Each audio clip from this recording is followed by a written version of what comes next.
Pour commencer un programme, allez dans Fichier, Nouveau. Apparaît alors un quadrillage. Chaque carré fait 1 cm de côté. Nous allons maintenant créer un texte à l'aide de l'icône A que vous retrouvez sur le côté gauche. Pour cela, il faut taper son texte. Une fois le texte fini, on valide sur le clavier et le texte apparaît. Il se met automatiquement en sélection et on va pouvoir faire des modifications.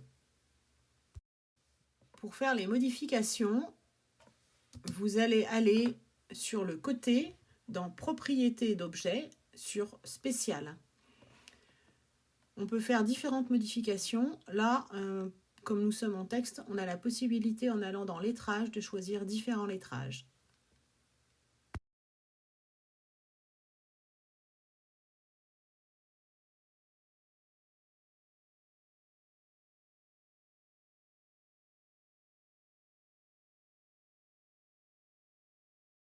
Une fois le texte tapé, on a aussi la possibilité de changer les couleurs.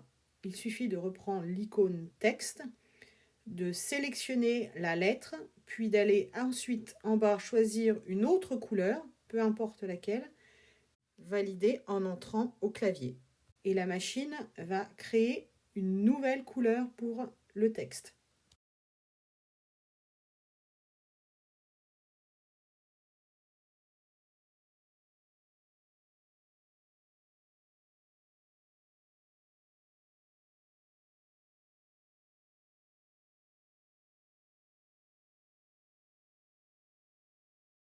Les propriétés de dessin permettent de voir tout de suite à quoi ressemble la broderie. La liste d'objets permet de voir dans quel ordre sont positionnées les différentes couleurs de la broderie. Si je retourne dans les propriétés d'objets, je peux aussi orienter mon texte en fonction d'une ligne prédéfinie, en arc de cercle, en rond, etc.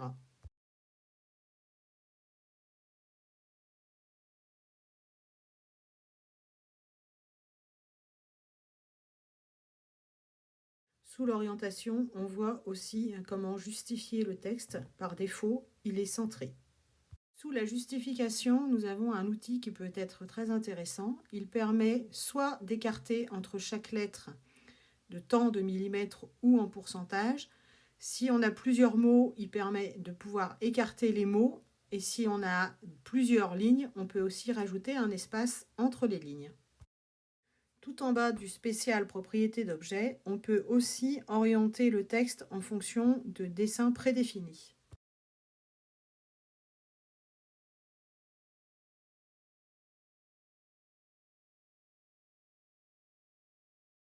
Quand le visuel nous convient, il faut procéder à l'enregistrement. Il faut enregistrer le fichier sous 2 formats. Le premier qui sera réutilisable sur le logiciel et donc que l'on pourra modifier, et le second qui sera utilisable que sur la brodeuse. Le premier, pour enregistrer le logiciel, c'est un format classique. Il suffit de faire enregistrer sous et de choisir le dossier dans lequel on veut le placer et lui donner un nom.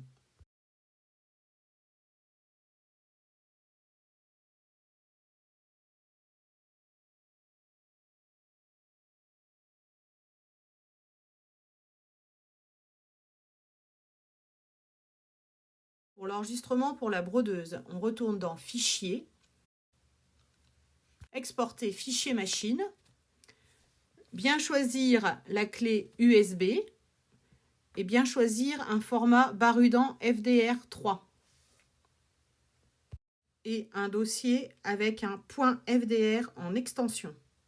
On peut aussi lancer une simulation de la broderie en cliquant quand la barre apparaît sur les différentes couleurs pour voir l'évolution de la broderie et si l'ordre des couleurs est bien dans le sens que l'on voulait. Pour zoomer ou dézoomer, il suffit de mettre le pointeur de la souris à l'endroit où on le veut agrandir ou rétrécir et se servir de la molette. Il se recentre automatiquement sur le pointeur de la souris.